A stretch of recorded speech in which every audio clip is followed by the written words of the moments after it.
Gagawa tayo ng dinner na naman namin ni Lolo. Ito. Nag-prepare ako dito ng lettuce. Ano dito? Cucumber. Sibuyas. At may 4 na kamatis.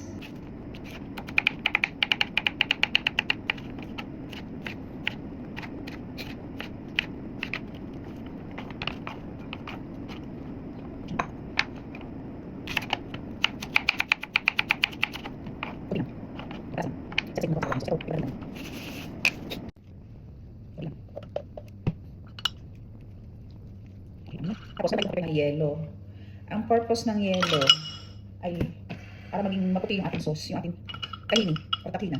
Tapos lagyan natin ng malamig na tubig. Kailangan malamig na tubig yung ilagay natin. Okay? And then lagyan natin ng konting asin. Konti pa. Pambalanse. Tapos lagyan din natin ng konting honey. Okay. Ganyan yan. Ito yung sauce niya at ito yung vegetable, sibuyas.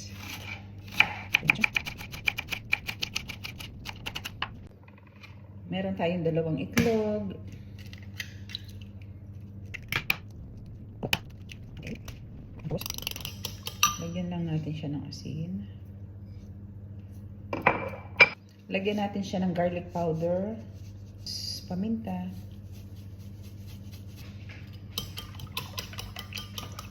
Meron tayo ditong in-can na tuna. Yan.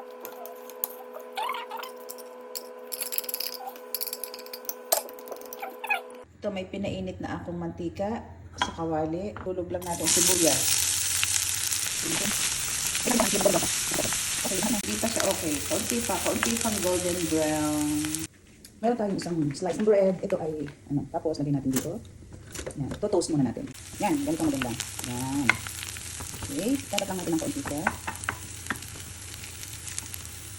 Tapos ito na.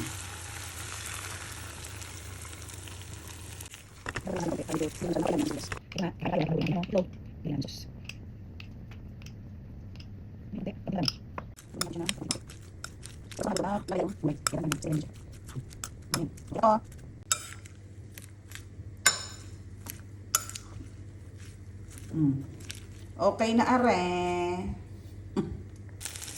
Okay lang na masira siya. Ano talagang wala tayong expect dito kasi konti lang yung itlog. Pero yan talaga ang gusto kong mangyari. Ganito talaga. Hindi buo, pero sarap talaga. Yan.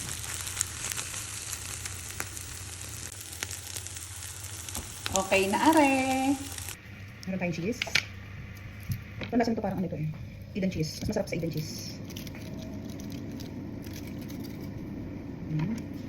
Ganyan lang natin. Spread lang natin sa tinapay. Tinanggal ko yun. Okay. Tapos meron tayo ditong salmon na ito yung uso sa kanila eh. Parang ano ito eh. Teka.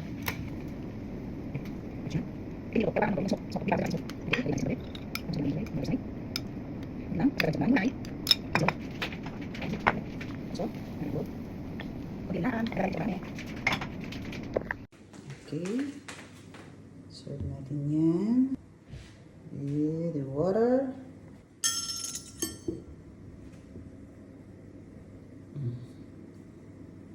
Okay.